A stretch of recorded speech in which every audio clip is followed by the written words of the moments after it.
Hello English learners, it's Shireen from An English Nerd, and today we're going to talk about how to gain confidence when you're learning English.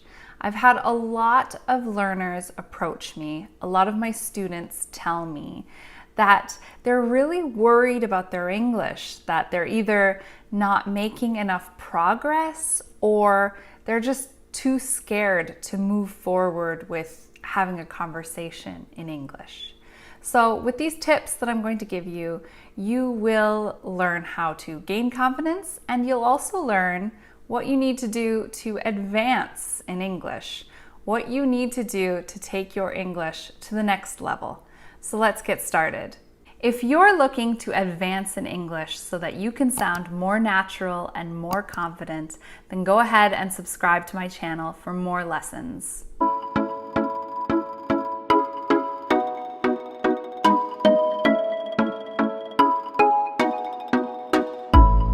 The first thing I want you to do is be patient.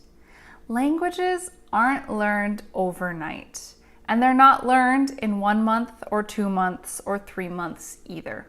So I know I've seen a lot of advertisements out there saying that you can learn a language, you can become fluent in a short period of time, but that's really just a marketing gimmick. You have to convince yourself to be patient. You have to convince yourself that there is no rush and that progress will come if you continue to practice.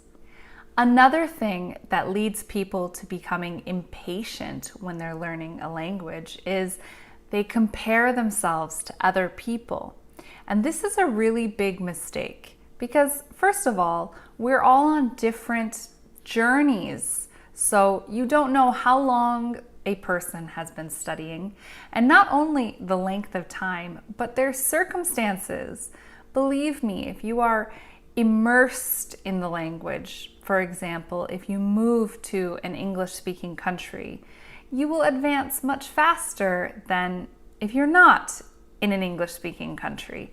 So it's not fair to compare yourself to another person who has learned the language. It's really, truly important that you stop comparing yourself and that you be patient.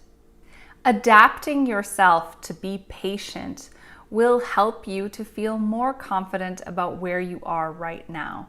You'll be able to think, okay, so this is where I am now, and if I keep practicing every day, eventually, I'm going to move forward. And being patient will help you advance in English because you won't be concentrating on how things aren't moving fast enough. The next thing that I want you to do is to stop worrying. You have to stop worrying. You need to stop worrying about your mistakes because mistakes are what help us learn. And let's face it, when you're learning a language, you are going to make mistakes. You can't avoid mistakes. So take those mistakes that you make and treat them as opportunities to learn more. The next thing that I don't want you to worry about is your accent. Your accent is not something that you need to focus on. Yes, pronunciation is important, but it is not important for you to sound like a native speaker. It is not important for you to get rid of your foreign accent. If that is one of your goals, it is something that you can work on. That can be your personal goal, certainly, but you don't need to worry about your accent when you communicate in English. English is a global language. There are people all over the world from different countries using English as a tool to communicate. Your accent will not hold you back from communicating.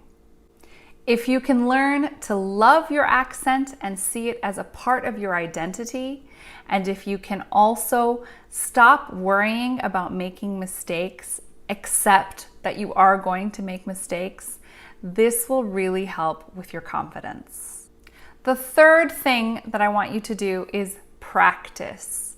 You need to practice every day. First of all, you need to practice every day in order to make progress and to remember what you've learned.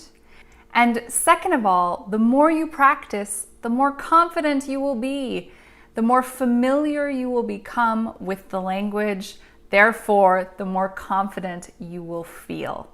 When I say practice, what I want you to do is I want you to just spend a little bit of time every single day interacting in English. So it could be that you are consuming some content in English. It could be a video or a podcast. You could be watching Netflix. You could read a story. You could also spend some time speaking in English. Actually, I shouldn't have said could. You should spend time speaking in English. And there are so many different options. You can speak out loud to yourself. You can speak in your head. You can speak to people online. If you're looking for a place to practice speaking English, you can join my Facebook group. I'll put the link down below. We have a monthly meetup, and come join. You can make friends. You can practice speaking and listening in English. The fourth thing that I want you to do to improve your confidence is to immerse yourself in English as much as you can. I know not everyone has the opportunity to go to an English-speaking country, which is obviously the easiest way to immerse yourself in the language. However, there are lots of things that you can do at home. You can start following people that speak English. You can follow native speakers. I know that not everyone has the opportunity to travel to an English-speaking country, which is obviously the most ideal way and the easiest way to immerse yourself in the language. But there are lots of things that you can do at home to immerse yourself. Make English a part of your everyday life. Do things like switch the language of your digital devices to English. You can listen to English music. You can go on Instagram and you can find other English language learners who are looking for a partner to practice with. There are also lots of language apps that are designed specifically for this purpose, for people who are looking for opportunities to practice a language. I know, for example, there's a platform called HelloTalk, where people who speak different languages meet each other to practice speaking in that language. There are opportunities for you to immerse yourself no matter where you are. And the more familiar you get with the language, and I'm not talking like learning about grammar or memorizing lists of vocabulary, the more you see this language as a part of your everyday, the more confident you will feel not only in speaking, but also in listening and understanding. Let me know in the comments if there's anything that you're doing to immerse yourself in English. It could be something that I've already said, or maybe something that I haven't. Let me know. I'm really interested in hearing what you're doing. My last piece of advice for you is don't wait to start speaking. Don't wait. I know a lot of people who are learning English will say, okay, when I reach B2, I can finally start speaking in English. This is a terrible idea. You need to start speaking from the start. Again, like I mentioned before, if you're looking for an opportunity to start speaking, come join me on Facebook and start speaking at the monthly meetup. It's also super important that you don't get discouraged if you have a conversation in English and it doesn't go well. It's totally normal.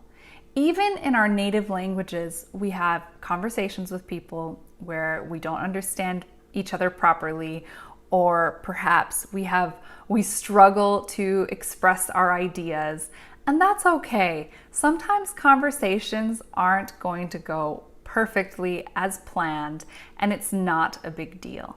Sometimes we encounter people that are just not that patient, and I don't want that to discourage you. Because if you're trying to communicate with someone and that person is not willing to put in the effort to try to understand, that is really their problem, not yours. So walk away from that conversation and remind yourself that it's not your fault. It's their problem for being impatient. You should be ridiculously proud of yourself for learning a new language and for making the effort to speak in that language. It takes a lot of courage, and I know that you have it. So if you follow these 5 tips, they will really help with your confidence, and as a side effect, they will also help you advance in English, because the more you practice, the more you know. If you want to join me on your English language learning journey, then follow me on social media. You'll find me on Facebook and Instagram and Twitter, and my handle is @AnEnglishNerd. I'll see you next time. Bye!